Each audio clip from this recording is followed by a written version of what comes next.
My name is Mike Zima, and I'm an SEO and marketing expert based in Mallorca, Spain. Today I'm going to talk about the 5 fundamentals that you should apply to your Google Ads account today.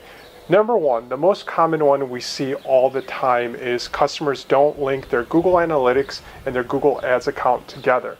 Make sure you link those two together because these two systems are supposed to interact, and once your ad is sending somebody to a website, your Google Analytics is going to send that back to ads so you can optimize it or your manager can optimize it.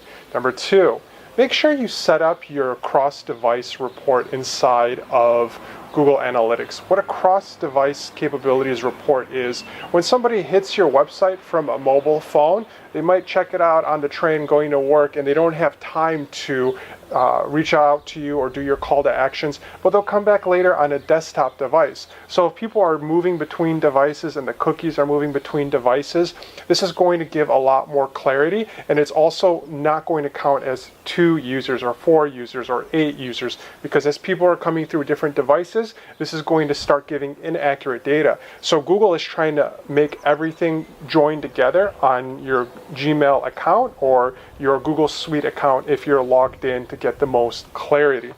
Number 3, make sure you set up custom audiences. A custom audience is a feature inside of Google Analytics that allows you to group a certain part of your visitors that do something on your website. So if somebody hits contact, buy now, and they check out completely, or if they read a blog post for a certain amount of time, this can be put into a special list inside of your Google Analytics based off of criteria that you define, and later you can share that with your Google Ads list and you can do remarketing to it, or you can market to this list separately if it's long enough.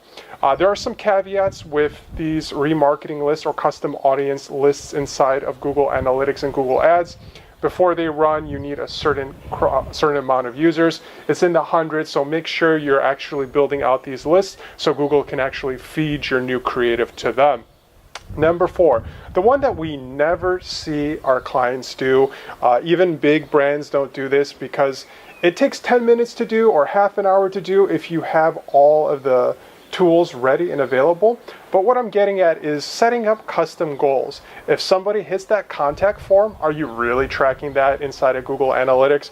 Google Analytics is just superficial numbers if you can't drill down to the layer below it, which is going to contain the actions that you want people to achieve on your website. So it's important to set up goals. Make sure you look into your goals. Sometimes you set up goals a couple years ago, they don't fire anymore because you changed the layout of your site, or maybe you changed the button, or maybe you deleted the page. It's good to audit your goals every 3 to 6 months to make sure that they're still firing, because if they're not firing, that's not going back to Google Ads, and Google Ads is not optimizing. Google Ads is effectively useless if it's not optimizing for your conversions, where it's goals or if it's transactions. So make sure that you can create and import your goals into Google Ads.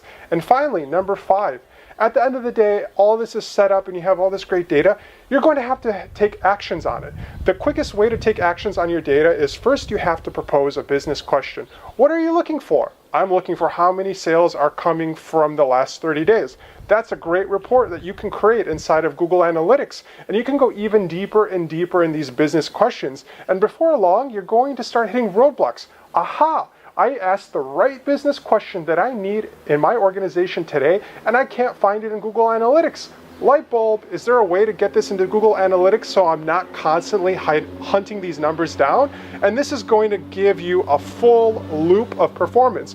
You have the custom tracking, you have the data sharing, you have all the goals and audiences feeding back to Google Ads. Google Ads is optimizing based off of the data, and you're making decisions because you have business questions in mind and you're trying to feed that back so you have a better cycle moving forward. And you're constantly improving this cycle, and this machine is going to start rolling and benefiting your ads. Thanks for watching. This was a fun video to make. If you have any questions, drop a comment here on YouTube. Make sure you subscribe, and I'll talk to you soon.